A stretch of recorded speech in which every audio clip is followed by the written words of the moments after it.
ba sa buhay? Okay lang naman kahit lagi tayo nakatalikod. Yung tipong tinatalikuran natin yung mga kalaban natin.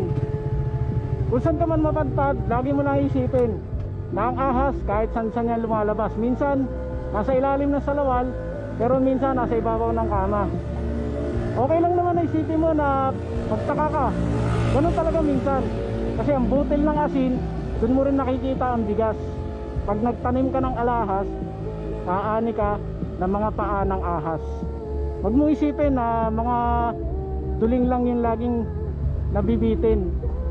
Minsan may mga tao talaga na akala mo nasa ibabaw ng poste, pero ang totoo, lagi lang silang nasa tabi. Huwag kang magtaka boss kung bakit may mga ganitong sitwasyon o pagkakataon. Lagi mo lang pagpatuloy yung ginagawa mo. Harapin mo lang